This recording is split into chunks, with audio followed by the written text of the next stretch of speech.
Bismillahirrahmanirrahim. Assalamualaikum warahmatullahi wabarakatuh. Alhamdulillah atas nikmat iman Islam yang Allah karuniakan kepada kita sekalian, juga nikmat yang lain yang tidak ternilai yang diberikan kepada kita. Selamat berjumpa dan bergabung kembali dalam channel DAI Nusantara, channel yang membahas masalah kebatinan, khususnya masalah hati. Masalah hati ini video itu kok Assalamualaikum warahmatullahi wabarakatuh. baru siapa ini wah ditunggu-tunggu Koncone agak teko nanti.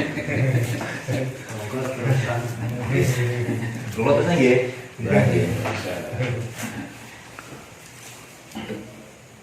Kita ulangi lagi membahas masalah. Episode kali ini saya akan memberikan kesan-kesan selama mengikuti bergabung dalam jamaah DAI Nusantara. Yang pertama, masalah sholat yang biasanya geram-jam, saya merasakan fokus yang pertama, fokus mulai bacaannya mulai tertib. Yang kedua, saya merasakan ketenangan dalam batin, tenang sekali ini. Tenang, benar-benar tenang. Yang biasanya hanya 1 menit, 2 menit tambah menjadi 5 menit. Terus yang ketiga, merasakan kenikmatan dalam sholat. Nikmat benar-benar sholat, nikmat benar. Yang biasanya sholat pendek jadi sholat yasin, indah merasakan itu. Begitu juga dalam zikir merasakan nikmat yang tidak bisa digambarkan lah. Dan untuk kali ini saya akan bertanya kepada Ki Ageng Mageti, apa sandarannya untuk mencapai sholat khusyuk dan tawadhu? Mohon diberi penjelasan, Pak Kiai Mageti. Assalamualaikum warahmatullahi wabarakatuh. Waalaikumsalam. Saya atas nama tim DAI Nusantara, alhamdulillah tim DAI Nusantara saat ini semua sehat walafiat, selamat, tidak ada halangan satu apapun sehingga bisa berkumpul di wilayah tim DAI Nusantara. Pertanyaannya tadi apa sandaran sholat khusyuk dan tawadhu? Nggih. Oh, ya. Ini saya akan mencoba untuk memberi pencerahan, mudah-mudahan pencerahan dari tim DAI Nusantara bermanfaat untuk seluruh umat Islam, khususnya di tanah Jawa, umumnya di Nusantara, dan umumnya lagi seluruh penjuru dunia. Mudah-mudahan menerima dengan lapang dada dan mau mempelajari apa tujuan sholat itu. Ya, saya sebelum saya mulaikan atau saya jelaskan, yaitu saya akan memberi suatu contoh kepada tim DAI Nusantara. Jadi mudah-mudahan dengan contoh ini bisa dipahami dengan mudah dan bisa dipraktekkan. Jadi saya beri contoh. Jadi ibarat kita membangun rumah itu kalau nggak ada tiangnya, saya rasa rumah itu roboh atau tidak ya? Roboh.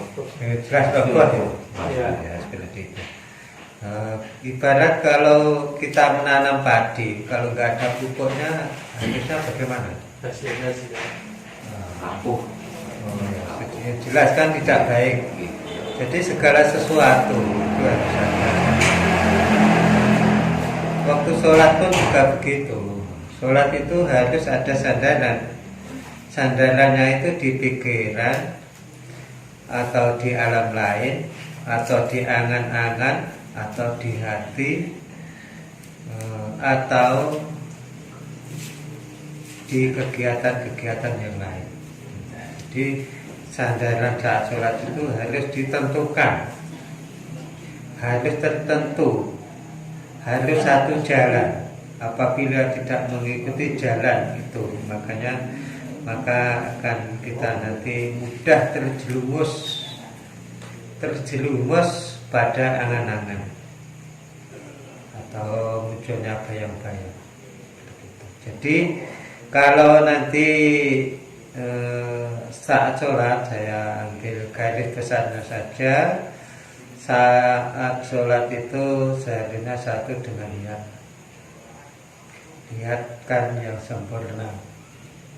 Kedua kali sesudah niat langsung dipandang hati atau jantung lah maksudnya situ. Jantung itu artinya adalah pertama kali Allah menciptakan kehidupan makhluk hidup itu adalah jantung dulu. Dengan adanya jantung itulah kalimat-kalimat tauhid itu disematkan. Kalimat tauhid ini maknanya syahadat tauhid dan syahadat rasul di dalam jantung. Jadi kalau kita sudah mendapat stempel syahadat tauhid dan syahadat rasul dalam jantung kita, ini akan bisa dijadikan sandaran atau titik fokus untuk menghadap Allah. Jadi untuk menghadap Allah itu bukan di angan-angan saja, bukan di atas tenggorokan sampai ke mulut. Jadi itu akan sia-sia, jadi nggak ada hasilnya. Jadi untuk mengupas itu semuanya, itu kita harus kembali pada hati kita, hati yang tulus, hati yang ikhlas, hati yang lillahi ta'ala.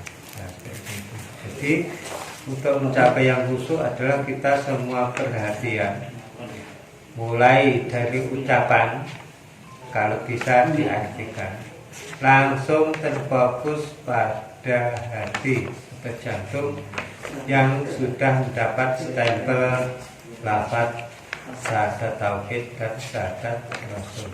Itu akan menjadi fondasi atau sandaran agar kita bisa menghadap Allah dengan sempurna.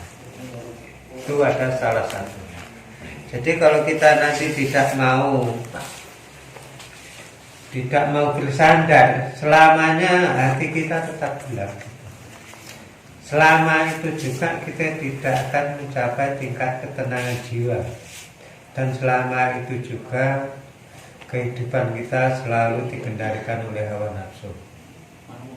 Itu adalah salah satu kriteria atau fungsi hati itu sendiri. Jadi kalau sudah di jantung kita ada lafaz atau stempel, maka semua nafsu kita akan dikendalikan oleh hati itu sendiri. Dengan dia kendalikan oleh hati, nafsu-nafsu yang termasuk bayangan, termasuk angan-angan yang di luar sana, saya yakin itu akan hilang di hadapan kita. Saya pastikan itu. Jadi caranya agar kita bersandar tadi, untuk tempat bersandar itu adalah salah satunya, satu, ucapan atau bacaan itu langsung menuju ke hati atau jantung.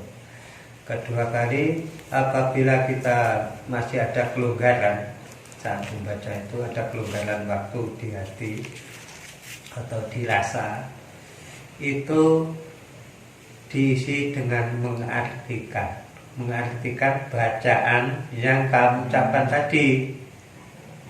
Jadi bacaan yang kamu ucapkan, kalau mampu diartikan, tujukan ke hati yang paling dalam. Itu adalah salah satu jalan sebagai sandaran.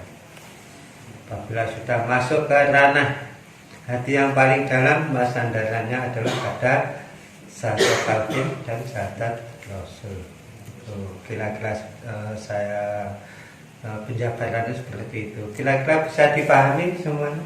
Bisa. Ya, dengan itulah insya Allah nanti kita lakukan prosesnya itu untuk mencapai sholat yang khusyuk dan tawadhu dan menuju pendidikan insan kamil. Dan dengan menuju insan kamil inilah mudah-mudahan tim Dai Nusantara bisa berkembang untuk membangun umat Islam yang sejati, yang penuh rahmatalil alamin. Itulah Islam yang murni, tanpa ada embel-embel sesuatu yang dilakukan atau sesuatu yang tidak bersanad pada Kanjeng Nabi Rasulullah SAW. Hidup Dai Nusantara Jaya. Hidup Dai Nusantara Jaya. Hidup Dai Nusantara Jaya. Sekian wilayah dari kami, mudah-mudahan bermanfaat untuk seluruh umat Islam.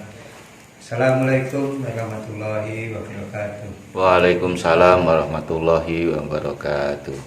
Menonton untuk subscribe, like, share sebagai tanda dukungan kami untuk membangun umat Islam yang sejati. Sekian, assalamualaikum warahmatullahi wabarakatuh. Waalaikumsalam warahmatullahi wabarakatuh.